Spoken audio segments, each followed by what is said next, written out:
नमस्कार दोस्तों, मैं आपके साथ अजय चौहान और आप देख रहे हैं द न्यूज इंडिया। बता दें कि दिल्ली सुनेगी शिव बाणी।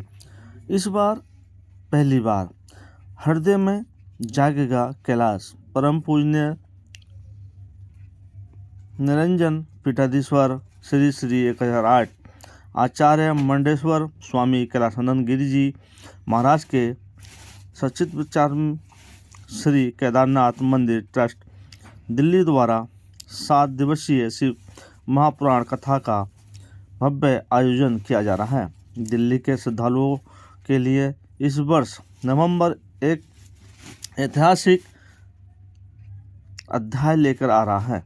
राजधानी में श्री सुरेंद्र रौतेला राष्ट्रीय अध्यक्ष श्री केदारनाथ मंदिर ट्रस्ट दिल्ली के नेतृत्व में शिव महापुराण कथा का आयोजन होने जा रहा है। यह भव्य आयोजन 17 से 23 नवंबर 2025 तक डीडीए ग्राउंड मियावाली नगर पश्चिम बिहार दिल्ली में संपन्न होगा। बता दें कि ये सबसे ऐतिहासिक दिन होगा और इस बार पहली बार दिल्ली में केदारनाथ के धाम की झांकियां और शिव पर रोज अभिषेक भी किया जाएगा। क्या कुछ कह रहे हैं स्वामी जी, सुनिए ये हमारी खास रिपोर्ट में। आज कार्यक्रम का शुभारंभ है। गुरु जी से, महाराज श्री से और पूरी इनकी टीम से हाथ जोड़ के क्षमा मांगते हैं कि बच्चा समझ के हमें माफ करते रहे और आगे ऐसे आगे हमें हमारे मार्ग दिखाते रहे। हम कोशिश करेंगे जो महाराज श्री हमें मार्ग दिखाएंगे हम उसमें अच्छी तरह से चलने की कोशिश करें।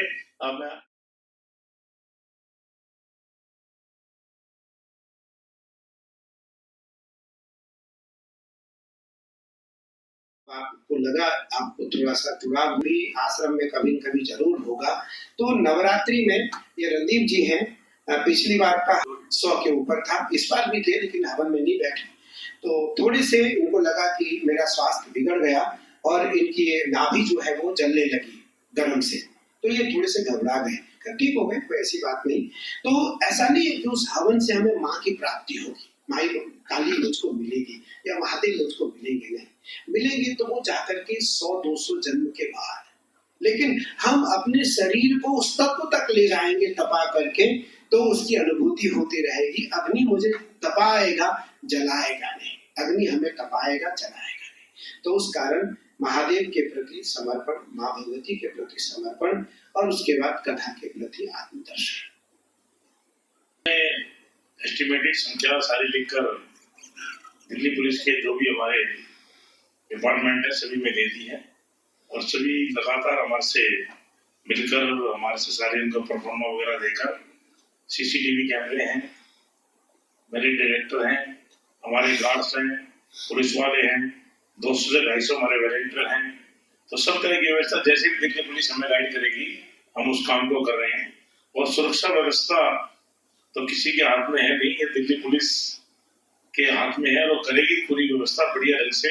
और जो भी गाइड दिल्ली, मैंने पहले भी कहा कि गुरुजी ने आदेश किया है कि किसी को भी असुविधा ना हो, तो उस तरह से हम काम कर रहे हैं। पार्किंग के लिए भी हम अलग से व्यवस्था की है और हमने जो लोकल आदमी उनको आह्वान कर रहे हैं कि आप गाड़ियां ना लेके आए, हमने वहां पे रिक्शा वगैरह लगा दी ताकि कम से कम गाड़ियां वहां पे आए। और संख्या के अनुसार हमने बाड़े बना दी है, उन बाड़े के अंदर सीसीटीवी कैमरे, तो पुलिस की जो भी हमारे पास इंफॉर्मेशन आ रही है हम उनको गाइड को पूरा फॉलो करके इस काम को कराएंगे। अरे राम राम राम, आप तो किसी को छोड़ते ही नहीं, कुछ भी पूछ सकते हैं, शास्त्र से संबंधित, कथा से संबंधित। जी महादेव महादेव। नहीं आवाज नहीं आ रही, अब आ रही। हेलो शिव पुराण कथा कहीं नहीं हुआ। बिल्कुल सही कहा। क्या नाम है आपका? सुमित तिवारी, सुमित तिवारी। अच्छा, NFM से। देखो सुमित भैया, शिव पुराण मैंने कहा कि बहुत बड़ा है। भागवत में 18,000 श्लोक है। अष्टादश पुराणस्य 18 पुराण है। शिव पुराण 24,000 श्लोक है, 7 संहिता है। बड़ी कथा होने जा रही है और जिसके मुख्य यजमान नरेश अरन जी हैं, इनकी पूरी टीम है, सुरेंद्र रौतेला जी हैं, इनकी पूरी टीम है। और मुझे लगता है यह शिव पुराण कथा ऐतिहासिक दिल्ली में इसलिए होने जा रहा है कि भगवान शिव के भक्त के द्वारा और विद्वतापूर्ण शास्त्रीय परंपरा के अनुसार यह कथा द्वादश ज्योतिर्लिंग निर्माण के साथ नित्य उनकी सेवा के साथ यह कथा होने जा रही है। यह कथा 17 तारीख से 23 तारीख तक है। 17 तारीख को कथा का उद्घाटन है, शुभारंभ है, और 23 को कथा का समापन है। 24 तारीख को सामूहिक यज्ञ और भंडारा है। इस प्रकार से 8 दिवसीय 8 दिन का यह श्रीमद शिव पुराण का विशाल आयोजन दिल्ली में होने जा रहा है। शिव पुराण क्योंकि पुराणों में सर्वश्रेष्ठ है और पुराणों में सबसे बड़ा पुराण है, इसलिए उस कथा को सुनने वाला और कराने वाला दोनों शिव भक्तिमय होना चाहिए। और यह कथा यहाँ होने के बाद इस कथा के जो संदेश पूरे देश और दुनिया में जाए वो सकारात्मक जाए, यह संदेश सकारात्मक हो और इस कथा का सकारात्मक स्वभाव घर घर में सनातनियों के घर में प्रवेश करे, पहुँचे।